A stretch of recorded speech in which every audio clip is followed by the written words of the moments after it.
Shalom and welcome again to another edition of the Torah Watchman series. You can find me on ben-Emmett on YouTube. Please subscribe, click like, and click personal for notification. Welcome again to another Torah Watchman topic of interest. This is number 93, and we're talking today, and I've had several questions posed on this topic. What is Shem's opinion on abortion? Okay, abortion. That is a dirty word among many of the politically right spectrum there. Evangelical Christians, Roman Catholic, very pro-life and everything else. But what does Hashem say about this? And it's not about what my opinion is, or any Orthodox rabbi's opinion, or even Rashi and Ramban's opinion. It's what matters is what Hashem's opinion. The only way we can discern as Jews, or as anyone has any interest in the Jewish Bible, the Tanakh, the 5 books of Moshe, is that we look in the source, the data source, the original data source that was divinely put together through the prophets of blessed memory. So anyway, a story that's very epic and has always blessed me. Let me tears in my eyes. Rachel is one of our blessed matriarchs that we pray. Actually, when I blessed my daughter during Shabbos, she's one of the ladies of blessed memory that we call in remembrance. She was a beloved wife of Yaakov. Yes.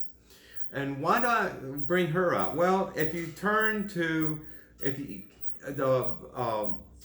Vashlach, that is Parashat Vashlach, that is in Bereshit, that's in the book of Genesis, chapter 35, verse 16 to 20. You can read the story later on if you want to. Anyway, the synopsis of that is that, remember, Yaakov actually had 2 wives, okay? Rachel and Leah, okay? Leah is the one that had all the children, naturally through Yaakov. However, Rachel had problems having children. I don't know why. She had problems giving childbirth. She had problems getting pregnant naturally with Yaakov. In fact, when a Jewish woman, especially back in tribal Israel thousands of years ago, when she could not provide progeny, a son to carry out the legacy of her husband, she would call upon her maidservants. She would call upon a concubine. I don't like using these words. But anyway, these are other women. We do this today, technologically speaking. But surrogate mothers, essentially, would have other children. Now, as you remember the story, when Yaakov was running away from his brother Esau, and he went back to his father's land, and where Laban's house was, when Haran, that's where they all came from. That's where Abraham, in blessed memory, came from. Anyway, he went there and he stayed there many, many years, 14 years, I believe, and had children, had a huge mispoken.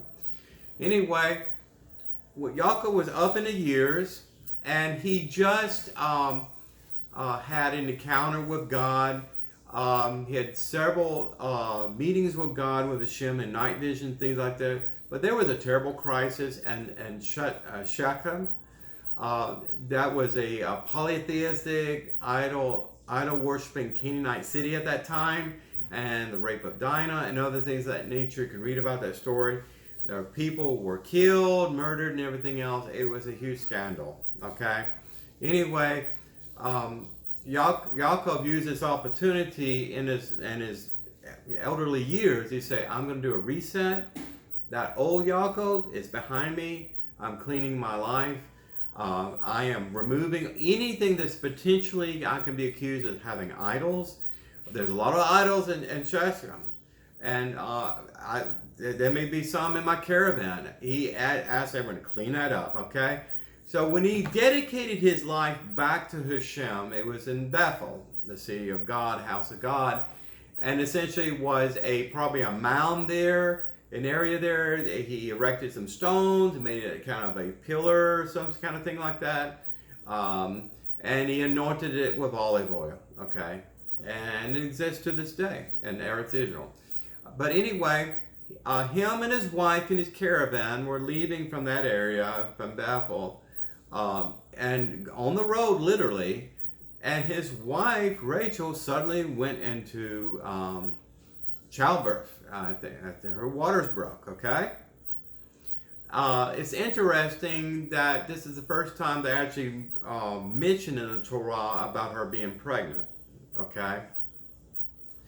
And chapter 30, I believe, and Bereshit, you can, Rachel actually said to Yaakov, he says, I might as well die if I can't give you a child, Yaakov. It meant everything to her. It means everything to any Jewish wife to bear a child. It's a blessed thing.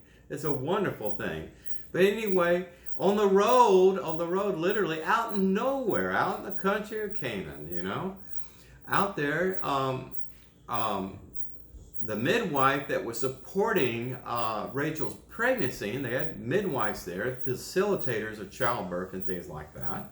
Messy business, I don't want to get into that. But anyway, they had to set their tents out immediately because her water had broken. And she was in a lot of pain, very hard childbirth.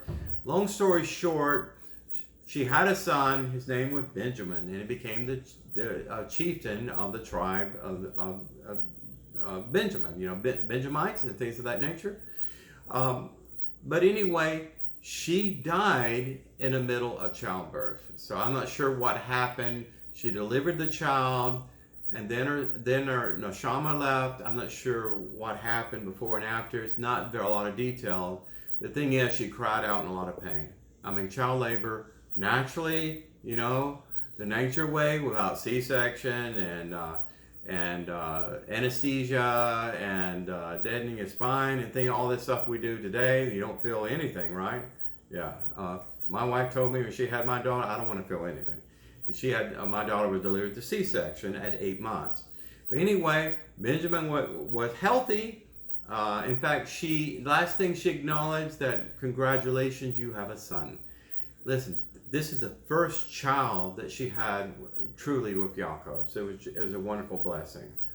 Where am I getting at here, okay? You have a woman, a righteous and pious woman, a matriarch, essentially who gave her life by choice to have Benjamin, okay? Now, the midwife could have worked something, a compromise or whatever with the mother, Rachel. They could have had a discussion with Yaakov. He say, hey, I'm not sure about this pregnancy. I just don't feel right. I don't think I should have this baby. Now, you can read, this gets into the Talmud, okay? And the sages of old, Rashi and Ramban talks about this, okay? A lot of hard childbirths in the Middle Ages, okay? A lot of children died during childbirth, and a lot of women died during childbirth.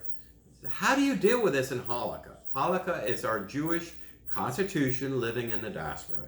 It's our legal system. It's built from the Torah, the Ten Commandments. It's built from the 613 mitzvot, and plus a lot of other peripheral atmospheric detail there, living as civilized Jews in an uncivilized polytheistic world. That's what Hanukkah essentially is. It is our cornerstone. It's our Magna Charta. It's our constitution and form of government within a Gentile world. That's essentially what it is. Where I'm going is, I was reading the Midrash Rabbah, the commentary, the Talmudic commentary there in notes for this section in Parashat Vishlat, and there's interesting discussion here. First of all, the sages actually commented there are actually three reasons or sins that a woman can actually die in childbirth, believe it or not, in the Talmud. I'll just read this real quick and try to paraphrase it. Something, menstruation or whatever, you know, the bleeding, the monthly cycle and all this, that was not handled correctly. There was uncleanness, that was not atoned for, was not cleaned or whatever. Well, that's disease, folks. That's one thing.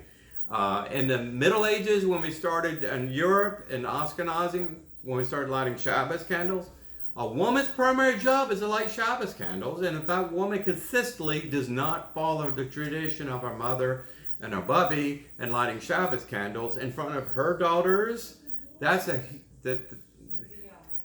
huge no-no, and that could be a curse upon you, according to the sages. Okay, I'm not saying this. Another one is actually guilty of not giving a tithe of dough. What that is challah. You make 2 loaves of challah. When the baking process or folding and rolling the bread and dough, my wife has learned how to do this. A portion of that goes to the Kohen Gadol, the priest. Traditionally, you set that part, that goes to Hashem and is destroyed in a kind of virtual-like emulated sacrifice.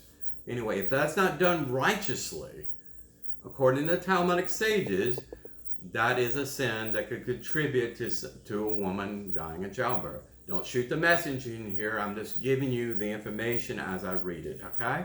You can read it yourself. Go to the Talmud. Go to the Midrash Rabbah, Vayishlach, and all the parashats that we read in the Torah cycle. We used to be in the shul, you know.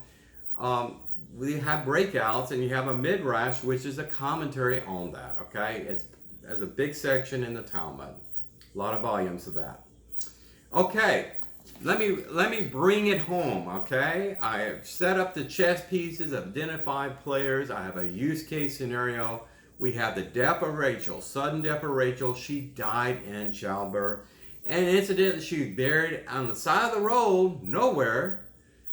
And there was a makeshift tomb there because, you know, in the desert and the corpse and things, uncleanness and things, you have to quickly take care of that body in a sacred way. That spot, incidentally, is now placed in Bethlehem. There's all the interesting notes there. So I had a Jew recently that was talking. I don't know how we got in the subject. We were talking about Hanukkah in general. We got in the subject of abortion. Okay. Abortion, of course, does not occur anywhere in the Torah or the Tanakh. The word is not in there. Well, Tefillah is not in there either. Rosh Hashanah, Yom Kippur, a Sukkot, you know, during the feast, the festival of tents. That's not there. By name, it's not in there, but the rationale is there. You know, you don't have words change over 1,000 years. I'm sorry. Okay, yeah, we name things differently as we understand it from our user context in that era of time in which it was documented and discussed in group consensus. Anyway, the word abortion is not in there, but it is akin, and most Orthodox rabbis will concede with this, it's akin to murder. Incidentally, if you go out and premeditatedly destroy someone's reputation, that's considered a form of bloodshed too. But anyway, I'm going to read I'm not going to read everything here. These are my notes. And if you're interested in the sages I'm talking about, here's most of them. There's a lot of them. And I just moved in this house, and I will soon put this nice picture poster up in my room. But anyway, in the Talmud, and there's several positions on this, Yavamos 69 Bravo B cites the view of Rab Hista that until 40 days from conception, the fetus is merely water. Okay, when was that statement written? When was it written? Sometime in the Middle Ages, okay? Back then they didn't have ultrasounds, okay? They did not have MRIs, they didn't have CAT scans, they didn't have all the advanced prenatal technology that we have available to us today as Jews, okay? They didn't have that. So, in other words, if the child developing fetus was not moving or the mother could not feel that, they literally lit a candle in a dark room to see if I could observe any kind of movement in the womb, you know, because a fetus is in the embryonic sac, the umbilical fluid is like a big balloon, And at a certain time, in the growth, at so many months, you can see a viable pregnancy that way. That's what they did back then. But if there is a great threat to a woman's life, the safety of the mother takes precedence over continuing a pregnancy at any stage. Folks, this includes late-term abortion. You may find that surprising, but again, look at it this way, okay? A child, a fetus, is considered by the sages and the broad consensus of both Hasidim and modern Orthodox and just Orthodox in general as a potential life, but not a nefesh. And a nefesh is a person with a soul, with a neshama, essentially, okay? You have to leave the woman's body to receive the soul, traditionally speaking, okay? I'm not saying this is my opinion. I'm not really saying this is Hashem's opinion. I'm saying this is the opinion of sages and rabbis and teachers going back probably since 600, 500, Common Era, Middle Ages, 11th century, 12th century, when a lot of the Talmud was wrapped up and canonized and put together. But anyway, these statements here, many sources illustrate that this is a graphically and ambiguously an all modern poskim, the teaching people, the rabbis that teach this, religious decisions, they actually have boards here. If a Jewish woman needs to get abortion, or wants abortion, goes and meets with this board. But anyway, they agree with this. In fact, in certain circumstances, a fetus that endangers the life of a mother is legally considered a murderer in active pursuit. Did I say that? Yeah, but listen, this is what's in our tradition. This is halakha. This is halakha. It's not for me to disagree or say, oh man, okay, I accept this in my life in any way, rational, human way that I can, okay? This is what it says. These are opinions by sages in the Middle Ages, okay? For example, in the case of maternal danger, in the Sanhedrin 72b, it's further classified in Rashi's commentary. This is where it gets very controversial, okay? That a midwife may literally insert her hand inside the womb, inside the vaginal cavity, and kill the fetus that way. And by removing it, cutting it up, and all that. I don't want to get into the gross details of that. Folks, this is what the state of Virginia, the state of New York, and California, Washington State, Oregon, and other liberal states there, they have laws that allow late-term abortion where they would literally dissect believe it or not, the baby when it's ready to live independent from the womb, because the mother, not because she's going to die, because she doesn't want the pregnancy or she waited too long. Anyway, this is called late-term abortion. That's not in the Tanakh or the Torah either. It's a political term, believe it or not. But anyway, if a Jewish mother dies while giving birth to her first child, okay? If she loses the child, God forbid, she can at least have the chance to have more children. I'm sorry, I'm not being sexist. The most important function of any Jewish woman in a marriage context is to have Jewish children. Yes. And light Shabbat candles along the way too. But that is a very important task, because if you don't continue the Jewish generation, we're lost. And incidentally, in the Holocaust, I got these statistics here. 1.5 million children, some of them babies, were either murdered or died in the Holocaust from plague or food, malnutrition, all this stuff. 1.5 million. We have to make up for the 6 million or more. There's probably more Jews that died than that. We're continually trying to make up for racial hatred in the past, okay? We don't need help to remove Jewish children, okay? I don't want to get into the politics of family planning, parenthood, all this stuff. It's pretty much as a broker house. You go in, have your babies removed, have them poisoned, have them dissected, and then thrown in the furnace. Well, the Canaanites did that, and they don't exist anymore. The Aztecs actually did that. They don't exist that anymore. Listen, again, Rachel gave her life for her son. Okay? That's her choice. And that was the midwife. She went with that consensus, and that was her husband Yanko's choice too. That she lived a life. I don't know. She maybe in her 40s, okay? But anyway, she had a hard pregnancy. She died. There was actually a case in the Talmud where 3 women actually died in childbirth. A wife of Phinehas. You can read about it in Samuel 4, 19 through 20. There's also Michal, the daughter of Saul, who married King David. Well, according to the prophets, that she was told that you will die before you have a child because of her opposition against King David bringing in the Ark of the Covenant and Jerusalem. Okay? Anyway. She did some good things, she did some bad things, but what I'm trying to say, she is one of the women that it says by the operative language there in the strict interpretation in the Torah and the Tanakh that she actually died and had a child. Her child is not discussed here. The important thing is she's one of the women that died in childbirth. So we already talked about Rachel. So we have Rachel, we have Michael, and she actually goes by another name. Eglah. But anyway, Michael and the wife of Phinehas all died in childbirth.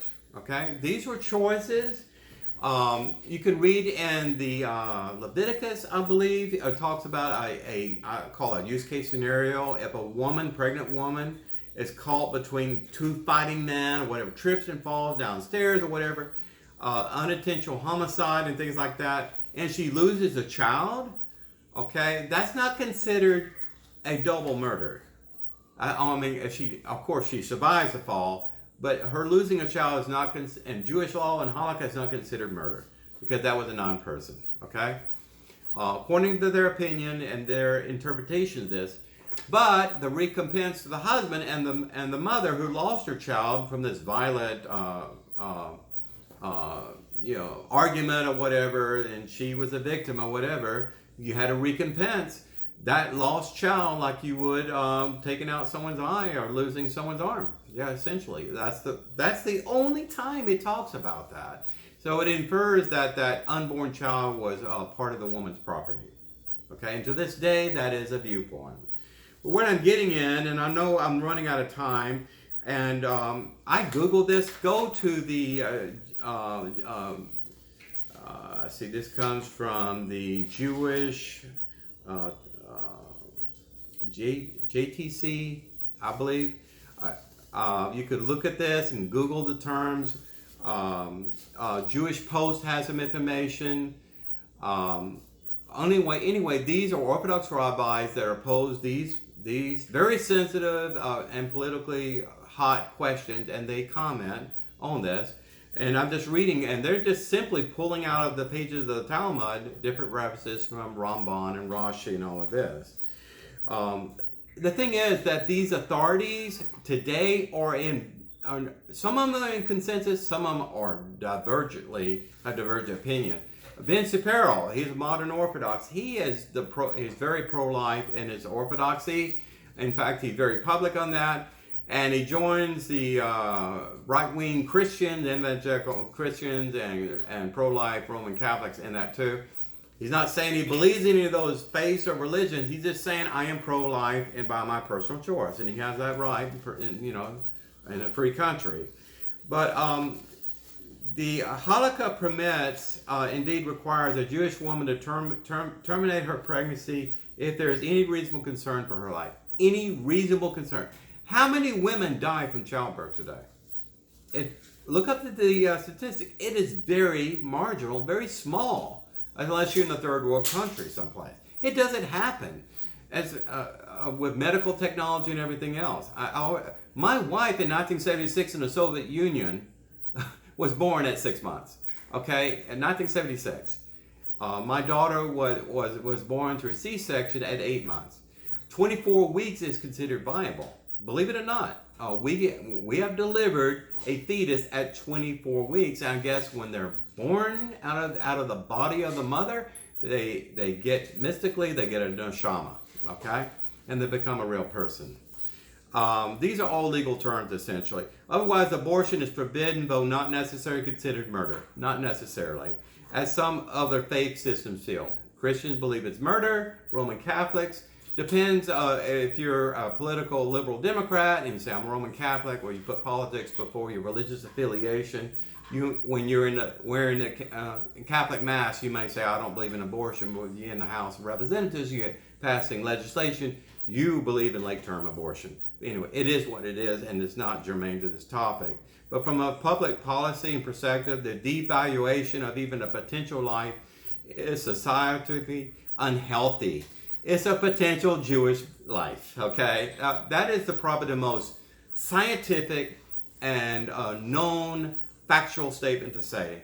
With all things considered, reading the Torah, the Tanakh, the Jewish Bible, reading the Talmud, reading the Midrash Rabbah, the commentaries of all of this, it's a potential Jewish life. And it's unhealthy in a slippery slope argument to have unfiltered and abortion on demand, okay? No Orthodox rabbi that I know, even though they may be a liberal flaming Democrat, does not believe in abortion on demand. It's just not, okay? Now the Agudah, that's Hasidim, Baruch Hashem for them, by the way, has consistently opposed abortion in most cases. Okay, the statement noted that the group opposed the landmark Roe versus Wade, decision in 1970.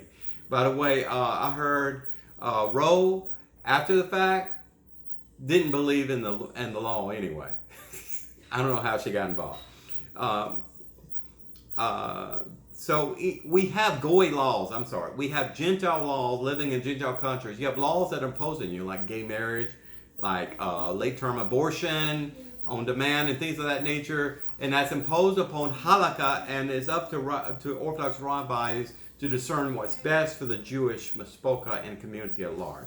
That's where we're at. Wrapping this up, as of all Jewish law, rabbinical scholars wrestle with how to apply these directives in individual cases. Individual cases, every single woman has her own unique set of physical, biological, and psychological issues to consider. And you have to consider every case cannot be baseline and say this is de facto standard. You have to hear them all out. And they have rabbinical councils that meet with Jewish women if they want to go through the council to avoid sinning, breaking halakha, losing a mitzvah, whatever. You go to that and get an opinion from them. Then you go to the medical staff and make other decisions. Okay, that's just what it is. But the pashkim, those rabbi, medical doctors that make medical decisions based on halakha, with their expertise in a specific area, they continually change these decisions or the outcomes of the decision based on the advancements of medical diagnostics and technology. You have to. A lot is advanced in the time of Rashi and Ramban in the 11th and 12th century. Okay? It is what it is. I mean, I have 8-week ultrasound of my daughter, Eliora, in the womb, and I could see a little heart beating in the womb, and I have the heartbeat and everything else. And I knew that she was viable, and I knew she was there, okay? She was more than water, okay? I drink water. I know what it is in a cup. It's H2O. Fetus is more than water. It is a potential human life, okay? And that's pretty much where it comes to. So, again, does Hashem believe in abortion, okay? And you could read the Torah, you can read the 5 books of Torah. I only gave you one story about Rachel. Okay? If God believed in abortion, he would advise the midwife or Yaakov or Rachel through a night vision and say, I want you to abort your son because you would die. You would die. It was more important in that situation to have Benjamin than Rachel to live out her life to 120 years. That's just a real story that happened in time, okay? So anyway, where am I going with this? Listen, I personally am pro-life, and I know there's Down syndrome children. I know there's Asperger's, genetic diseases. Ashkenazi Jews have horrible genetic diseases. To be ethnically Jewish is to have genetic diseases. I'm sorry. But that's what it is. And in advanced technology today, you can actually take an embryo that's just at 5 days after conception, takes some of the stem cells out and determine the sex of that embryo, and you can determine whether or not it's chromosomally safe. In other words, it doesn't have deleted DNA on chromosome 13 or something, or it's going to be a Down syndrome. At that determination, you can make a decision based on that, okay? Down syndrome children typically do not live a long time because some of them have very severe cases of Down syndrome, severe heart problems, and all these other things. But it's a slippery slope, folks. Hitler did it, eugenics, whatever. That's a dwarf. Oh, that's a Down syndrome child. Oh, this child is going to be mentally retarded. Oh, we're going to abort all of those children. Listen, folks.